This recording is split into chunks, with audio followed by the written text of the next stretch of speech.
Hey vinyl community, this is Luke with Hot Wax and Cool Vinyl. Welcome back. Okay, so today's video, 5 iconic bands, including ACDC, The Clash, Pink Floyd, Queen, and the Ramones. What was the first album you bought from these 5 iconic bands?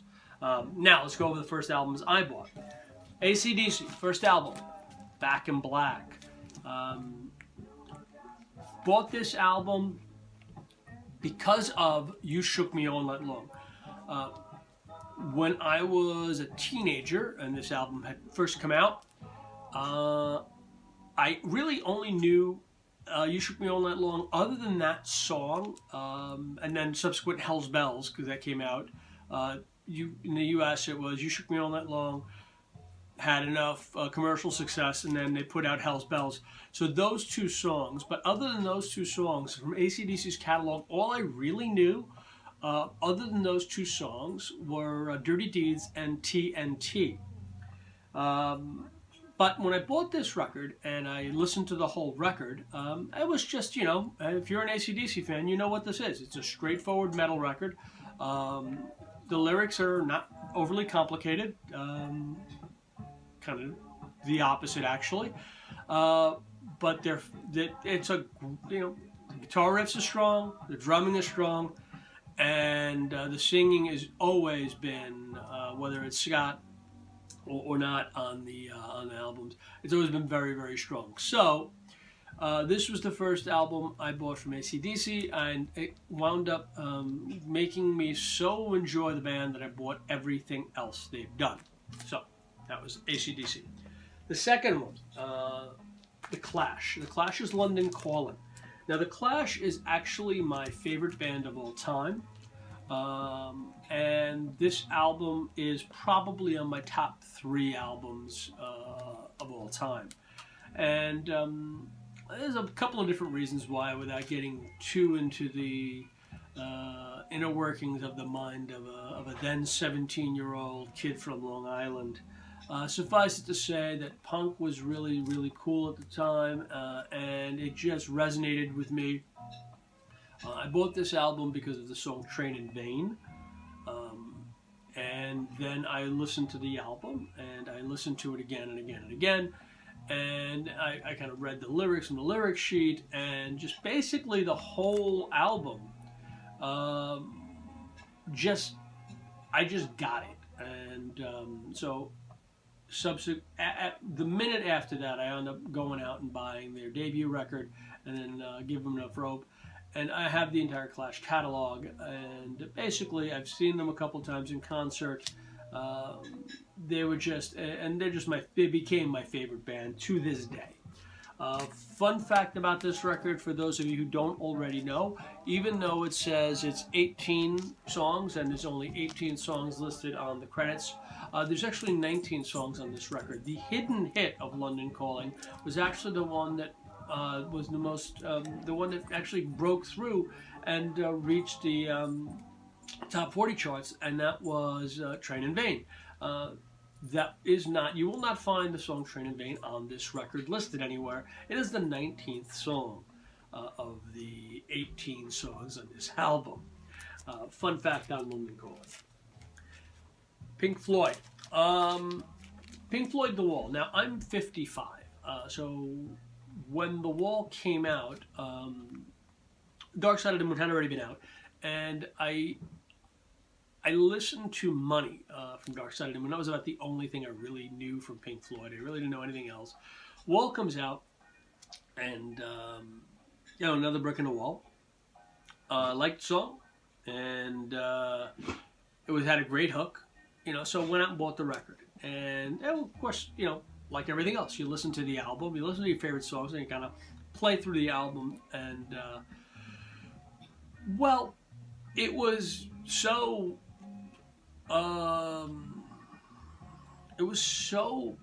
profound through the eyes of that 16-year-old boy that I immediately went out and bought Dark Side of the Moon. And then eventually the rest of their record catalog that Pink Floyd had up until present day. Quickly to become one of my favorite bands.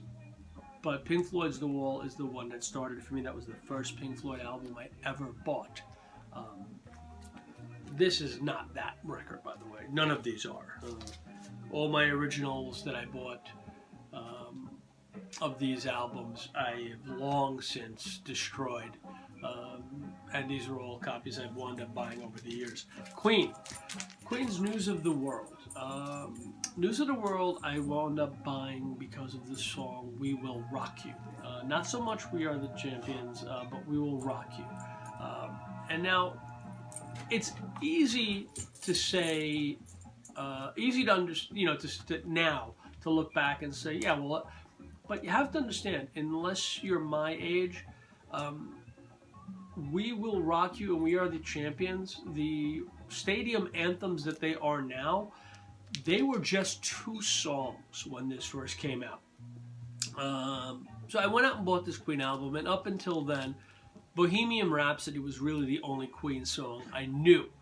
And it was okay, but it wasn't anything that I was willing to jump up and down and go crazy about.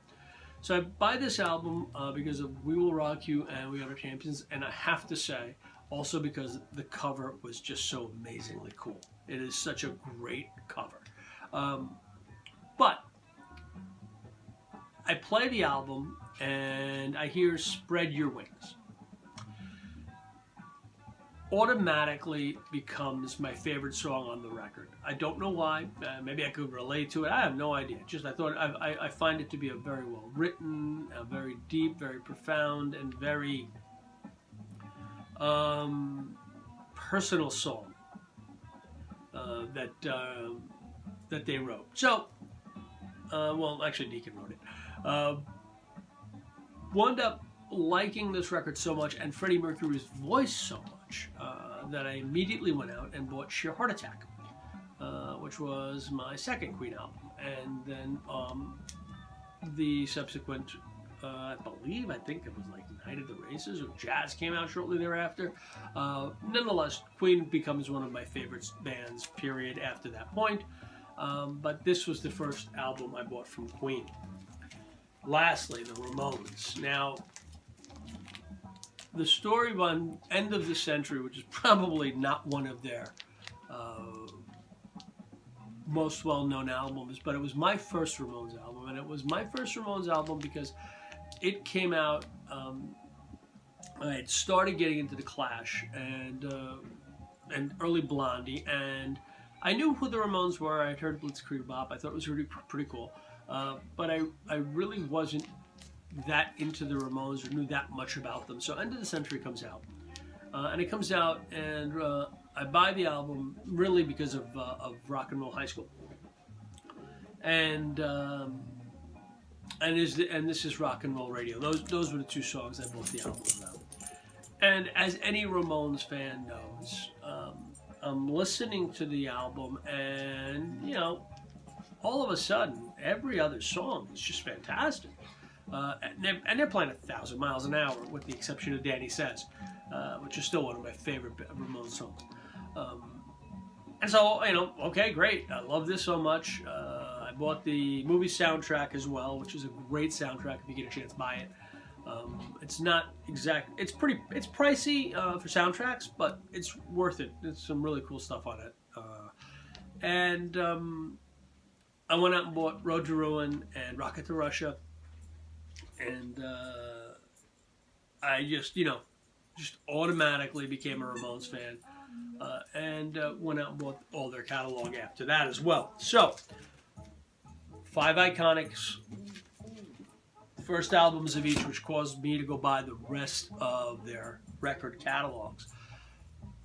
Want to hear from you guys. What were your first of these 5 iconic bands, or any iconic band? I didn't know. I kind of the Stones and the Beatles I threw out of the mix, mostly because I'm not quite sure which was my first album of those. The Stones and the Beatles, you just kind of like, if you grew up and liked music of any kind, you knew who the Beatles were and you know who the Stones were.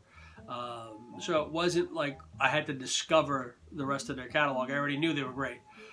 So I don't recall which one of those was. But for these 5 iconic bands, and the ones I want to hear from you is, so what was your first album? What got you to buy the rest of their stuff? You know what I mean? If you're a little younger than me, was it jazz that came out and made you go out and grab the Queen stuff? So leave me a comment. Let me know what you think of this video. Check out my other videos. Let me know what you think of my 5 records for under $5. And if you put them in your catalog, let me know that too. So until next time, it's Luke with Hot Wax and Cool Vinyl. Have a great day, guys. Talk to you soon.